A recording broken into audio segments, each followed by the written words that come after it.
Halo semuanya, perkenalkan saya Irma Mariela dengan NIM 225221131. Nah, pada kesempatan kali ini saya akan mereview sebuah artikel jurnal sebagai tugas untuk mata kuliah akuntansi zakat. Oke, kali ini saya akan membahas artikel yang berjudul How do Muzaki Pay Professional Zakat?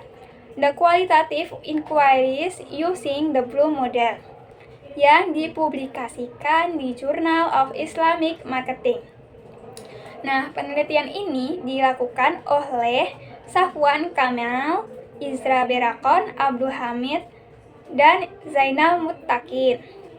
Sebelum masuk ke dalam pembahasan, kita tahu bahwa zakat merupakan salah satu pilar dalam agama Islam. Zakat sendiri memiliki peran penting dalam menciptakan kesejahteraan sosial di Indonesia. Zakat sudah memiliki regulasinya yang diatur dalam Undang-Undang Nomor 23 Tahun 2011. Salah satu jenis zakat yang diatur di dalamnya yaitu zakat profesi. Namun, yang menjadi pertanyaan adalah bagaimana sih sebenarnya perilaku muzaki dalam membayar zakat profesi ini?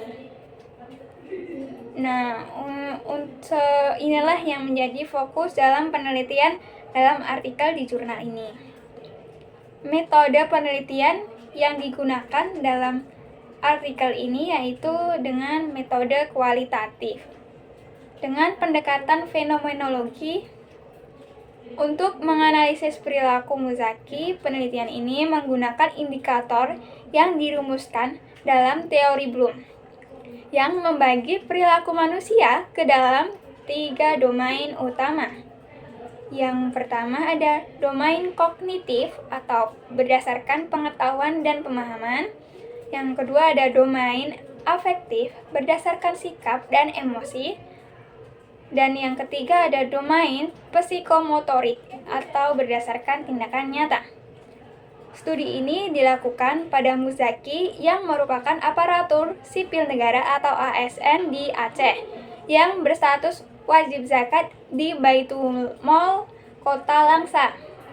Nah, sampel penelitian di artikel ini dipilih berdasarkan beberapa kriteria. Yang pertama yaitu berstatus sebagai pegawai tetap pemerintahan, kemudian memiliki gaji tetap yang mencapai nisab zakat dan sudah membayarkan zakatnya minimal 5 tahun dan pernah juga membayar zakat selain dari penghasilan tetap. Nah, untuk mendapatkan data, para peneliti menggunakan 2 metode. Yang pertama ada metode dokumentasi dengan mengamati laporan pengumpulan zakat selama 5 tahun terakhir. Kemudian ada metode wawancara mendalam dengan dilakukannya metode semi-struktur yang dilakukan di kantor Baitul Mal Kabupaten di Aceh, di Langsa. Kemudian hasil penelitian ditemukan bahwa perilaku muzaki dalam membayarkan zakat profesi dapat dijelaskan melalui 3 domain utama dari teori Bloom tadi. Yang pertama ada domain kognitif atau pengetahuan dan pemahaman.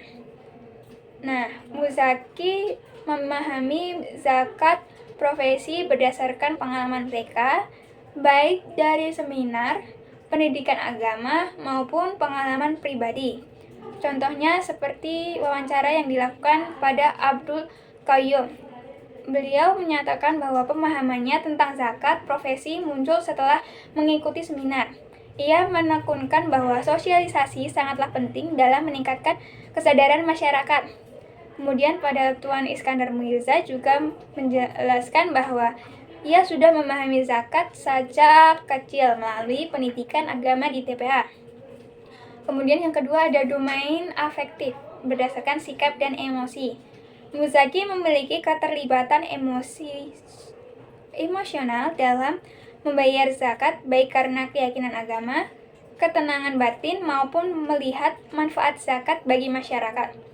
Contohnya seperti hasil wawancara dengan Khairul Fuadi, ia menyebutkan bahwa ia merasa terdorong untuk membayar zakat setelah melihat langsung dampak positif dari lembaga zakat bagi masyarakat.